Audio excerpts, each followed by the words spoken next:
Hello everybody, how are you? I am Norez and your teacher here and will be teaching you a different question and their answers. So I welcome you on classtheta.com where we'll be discussing questions. So let's get on the question. So our today question is, you are working in a local paint supply stores when a customers come in with a color samples and ask you to mix paint that will match the colors she want, although you have received training using the color mixing machine, which including hands-on experience. You have never used it on your own with the customer watching. What would be the best actions to take? Then ensure you max the pain correctly and learn from the experience. The correct answer of the question is call a co-worker to assist you may monitoring when you who are doing opening the help if you need it. So that the answer of the question, if you are searching any other question,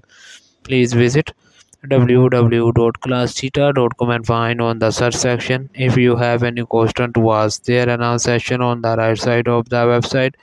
Fill the form and will be answering. So you can thank you for watching this video. Please do not forget to like, share, subscribe our channel. Until next question, bye bye.